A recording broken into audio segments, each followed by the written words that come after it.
Here we are in week 8, where we talk about selecting materials for your ESL classroom. It's a very important job skill to be able to critically evaluate books, websites, any material that's being brought into the adult ESL classroom, because there's a lot out there, and some of it is appropriate and some of it is not. And not all teachers have the ability to critically evaluate a textbook or a board game, and they bring these things into their classroom and then don't understand why the students aren't getting it, or why the students feel demeaned because it was something that was too childish for them. So there are different types of texts. There are the core texts and there are the supplemental texts. There are skill-specific and there are content-specific texts. There are dictionaries and there are teacher resources. The core texts integrate all 4 language skills in multiple levels. Now, here are 8 titles of core texts. Some of these are appropriate for adult education programs. Some of these are appropriate for students in an intensive English program at the college level. Not all core texts are created equally. Core texts have at least 5 to 6 levels, and where they integrate all 4 language skills. So listening, speaking, reading, and writing are all being developed all at the same time within one unit. Not all within one class, but every unit is going to be developing all 4 language skills. The structured content units, and by that I mean it has a specific context. Things like talking about family, getting a job, going shopping, getting around town, going to the doctor, that type of thing. And then within each content unit, you're going to have target vocabulary and grammatical structures with a real-life narrative reading, not fiction, and a writing development element, along with real-life application of the language, and usually some type of an extension activity suggestion so that the students can continue their learning outside of your classroom. The final important element to a core text is that it is going to be standardized. It's going to be standardized to CASAS and or Best Plus. These are the 2 typical tests that we use in the United States to put students in level. Some newer texts now are going to have standards for the college and career readiness standards. Those are new academic standards for adult education. And many books are also standardized to workplace standards, such as the Secretary's Commission on Achieving Necessary Skills and Equipped for the Future. When you open a core text, certainly in the teacher's guide and usually in the student book as well, you're going to see a table of contents, but usually it's going to be called the scope and sequence. The scope and sequence shows you, and I know this is kind of difficult to see, the scan was not very clear, but you're going to see personal information in Unit 1 here, personal information, and I'm seeing what language is being developed in this unit. So we have language functions, we have listening and speaking activities, there are vocabulary development. This is the vocabulary. They're going to work on adjectives of size, color, and pattern. There's a grammatical grammar focus. There will be a reading and writing skills, those kinds of things. You'll see those in the scope and sequence. Then you will also see the correlations, and this is where you know whether or not this book has been standardized. Again, I apologize how difficult this is to see, but let's look again at Unit 1, same book, and these are all the CASAS competencies that this unit contains, and we'll look at a competency in a little bit. Here are some of the National Reporting System educational functioning descriptors for Best Plus. For these standards, for Best Plus and for the NRS, these are those standards that are being met in Unit 1 of this particular book. But wait, there's more, Mario. The cool thing about core texts is that they have lots of ancillaries. Usually a teacher's guide with a CD and sometimes a CD-ROM that has all kinds of extra stuff that you can use, a class audio CD, a student book, usually with an audio CD, a student workbook also with a CD, and any more. Workbooks are now being available in print and online. Just keep in mind, if you want to use the online workbook, either your program or your student has to pay for that subscription, and you will pay for every individual using the workbook. If you're lucky, the core text will have a multi-level practice worksheet book. This is where you can provide practice for all of the levels, performance levels in your class. So I'm teaching level 2. I've got 3 different worksheets. One is for the students who are right on target with level 2. One worksheet is for the students that are just a little bit behind. And one is for those fast finishers, the students who are performing above level. They're all working on the same language, but at different levels of difficulty. And the nice thing is most of these textbooks now provide free online practice that matches the textbook. The supplemental books are also called integrated skills books. These also integrate all 4 language skills, but usually only 1 or 2 levels of the book is available. These are typically standalones that you add to, or you can use these to add to your current curriculum. In the case of the 2 picture dictionaries, Side by Side and Oxford Picture Dictionary, these books can be used to create a curriculum if your program doesn't have a core text. These other 4 books would not be appropriate for creating a curriculum. These would be appropriate for bringing into your class to augment your instruction. Extra practice. Lots of grammar texts. Again, some are way higher than others. They usually have grammar in the title, but not all of them do. The skill-specific texts look at 1 or 2 at the most language skills. Listening, speaking, reading, writing.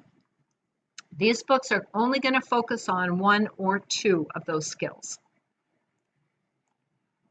The content-based texts provide a single purpose for studying English. The typical ones are English for work and English for citizenship. Within work, you might find specific things such as,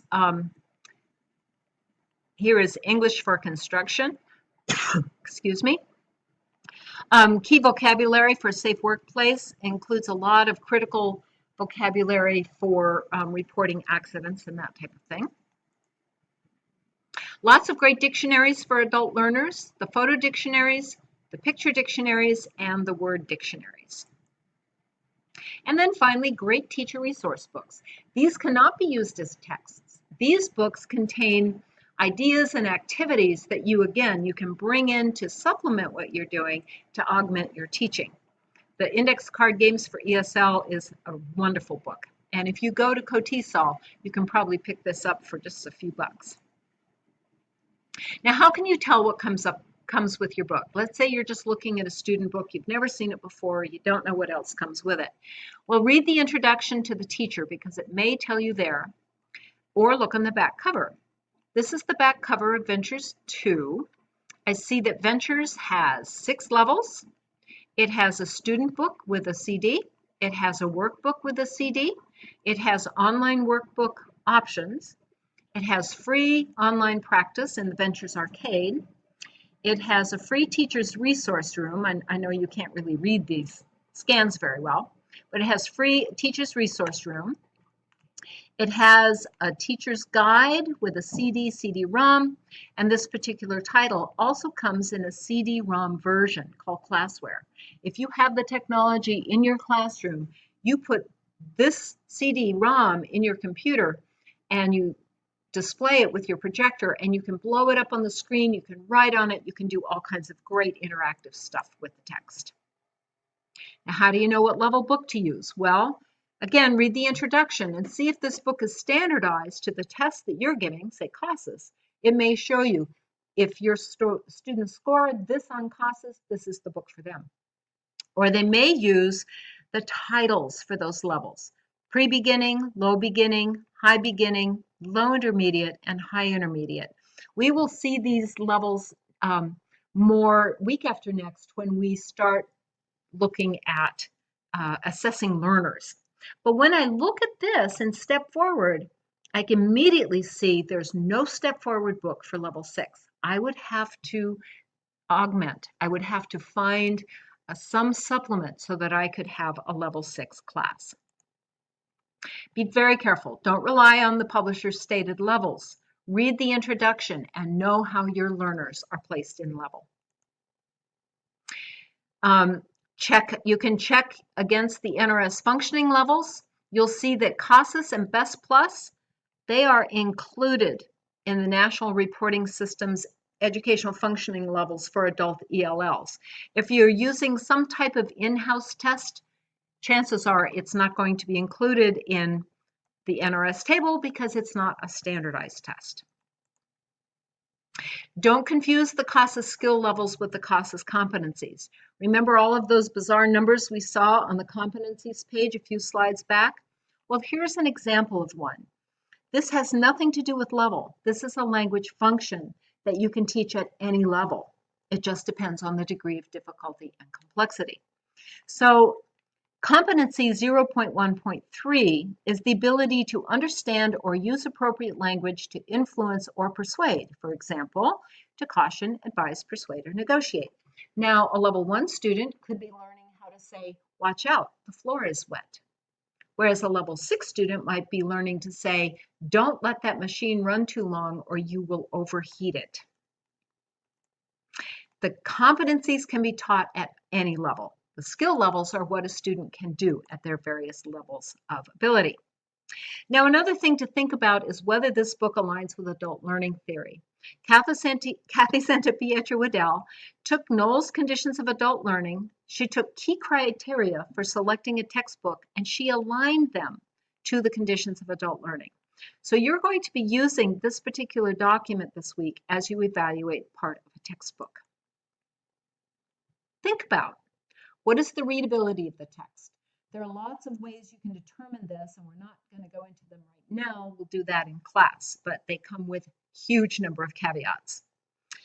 Is this book appropriate for your learners? Is it rich in comprehensible input?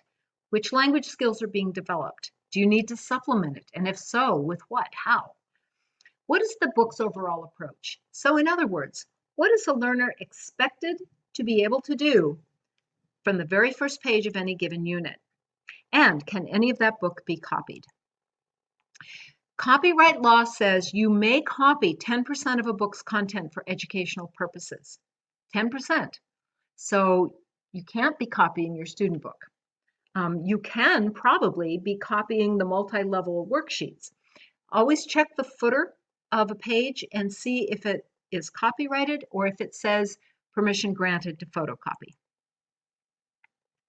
Some of the current texts for adult ESL are being developed by these 3 publishers, Cambridge, Oxford, and Longman ELT. Alta Books is another one out of California, and there are a few others.